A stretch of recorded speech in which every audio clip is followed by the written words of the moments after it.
वक्फ को बदलने का वक्त आ गया है, क्योंकि ये अत्याचार और भ्रष्टाचार का एक ऐसा अड्डा बन गया है। उसको खत्म करने का और बदलने का समय आया है। भारत को वक्फ के खौफ से आजादी चाहिए, क्योंकि यहां पर ये जो पहले कांग्रेस के जमाने में बना वक्फ का कानून है, वह उसका मतलब तो यही था, खाता ना वही जो वक्फ कहे वही सही। यानी कि जहां पे कह दिया वक्फ की जमीन है, वो फिर वक्फ की जमीन हो गई।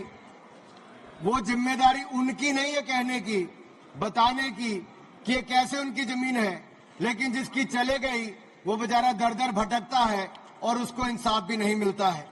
मैं इसके बारे में विस्तार में बताऊंगा, लेकिन आज एक बार फिर कांग्रेस देश को और देश में भ्रम फैलाने का प्रयास कर रही है।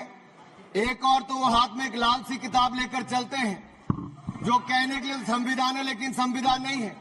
अगर संविधान की आप इस कॉपी को देखेंगे तो आपको एहसास होगा कि बाबा साहब अंबेडकर का सपना था कि एक देश में तो एक ही संविधान रहेगा। आपने एक देश में दो विधान बनाने का काम किया है। आपको तय करना संविधान के साथ रहना है कि वक्फ के साथ रहना है, वक्फ के साथ रहना है कि संविधान के साथ रहना है, आपको तय करना पड़ेगा। और यही नहीं, और जो लोग बड़ी बड़ी बातें यहां पे कर रहे थे, उनको यही कहना चाहता हूं, ये हिंदुस्तान है, पाकिस्तान या तालिबान नहीं। यहां बाबा साहब का संविधान चलेगा, काबिले का फरमान नहीं, मुगलिया फरमान नहीं चलने वाला। यहां पर एक नहीं अनेक ऐसे उदाहरण देखने को मिलेंगे। माननीय सभापति जी, आज हम केवल संविधान संशोधन पर चर्चा नहीं कर रहे, लेकिन एक ऐसे समानांतर सत्ता को चुनौती दे रहे हैं जो दशकों से अनियंत्रित रूप से अस्तित्व में है। वक्फ संशोधन बिल 2025 केवल कानून में बदलाव नहीं बल्कि एक संदेश है। संदेश स्पष्ट है कि देश में एक ही कानून चलेगा, भारत का संविधान, और भारत के संविधान के ऊपर कुछ नहीं है।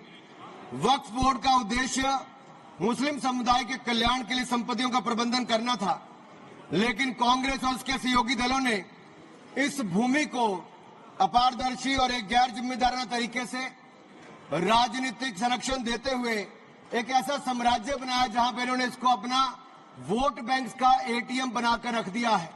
70 सालों से इन्होंने यही किया है। 1947 में भारत ने एक विभाजन देखा है, वो एक परिवार और एक पार्टी के कारण वो विभाजन हुआ है। आज जमीन जिहाद, लैंड जिहाद के नाम पर हम दूसरा विभाजन नहीं होने देंगे, नहीं होने देंगे।